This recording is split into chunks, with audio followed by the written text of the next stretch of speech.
Alright, so here's what you're going to need to know in order to trick others into thinking that you've played Monster Hunter World. Well, ain't this a surprise? Another multiplayer game. How could I possibly talk about this one? Well, guess what, sonny? We got a story and I'm gonna talk about it. Yeah, I know this seems strange, seeing how Monster Hunter for the longest time really didn't care nor go in much depth with its story. It's always been kill the big monster, skin the big monster, and wear the big monster until you find an even bigger monster. Nonetheless, let's see what the game has to offer. We start off by making a very special being who will save the world. As part of the 5th Fleet, we're tasked to provide extra support in the new world. We also meet our new assistant. For the meantime, just call her Handler. Now it's time for grand adventures, powerful dragons, and bountiful hunts.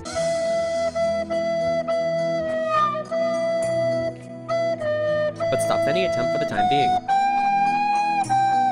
This is Zorah Magnaros, a big boy elder dragon. He'll be important later, but we survive along with our partner and make our way to base camp through careful research and multiple in-depth studies. Nah, I'm just kidding. We just have to go and beat the living pulp out of a ton of monsters. Aw, isn't it adorable? Oh no! The conclusion is made that Zorah Magnaros is reaching the end of its life and has been migrating to a natural grave for monsters, so nicely titled the Rotten Vale. Ah, sweet home. Plans are made to capture the beast, but ultimately fail due to a creature called Nergigante, a dragon that likes to feast on other elder dragons. Not one to let its meal go away, Nergigante stops any attempt for the time being. Though, instead of heading to the Rotten Vale, Zorah Magnaros heads to a place called the Everstream, aka that one place that if Zorah Magnaros should die, it would wipe out all of the new world. No pressure. So a plan is made, but this time, to have our grandpa of a monster perish in one of the ocean, as opposed to land. And luckily enough, this succeeds. Ah, good night, my sweet prince. Though while this will be a nice place to end our tale, we are far from over, as Nergigante flees from our rabble-rousing and heads to the Elder Recess, and like any other invasive species, begins wrecking the nearby ecosystem. After we put the nuisance down and the native creatures are restored, we find where all that nasty bioenergy was being stored.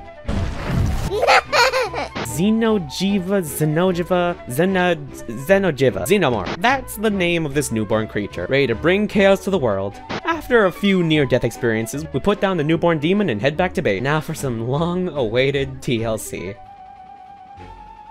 Why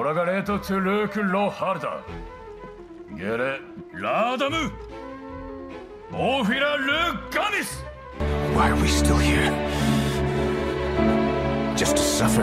Now that the story's out of the way, it's time for the actual important part of the game. The game. Who the hell wrote this? Oh.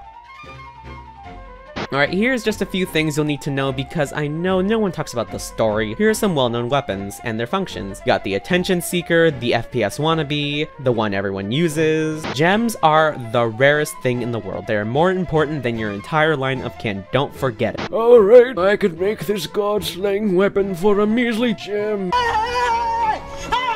And with that, I think you have all you need to know. This game is wonderful. Everything from the story, to the gameplay, to the monsters themselves, all had a lot of attention put into them. And honestly, if you're having trouble talking about this game, just ask people to talk about their stories. They'll have a lot of funny things to tell you.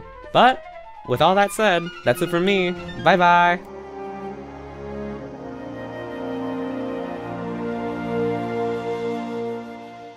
Hi everyone, it's me again. I know this is a bit late, but this is a game that I've been wanting to cover for a long time. Down below you'll find all the links to my social media outlets, like my Twitch, where I stream games from time to time. Other than that, if you liked the video, then please share it around, as it helps a lot. And with all that said, see you next time!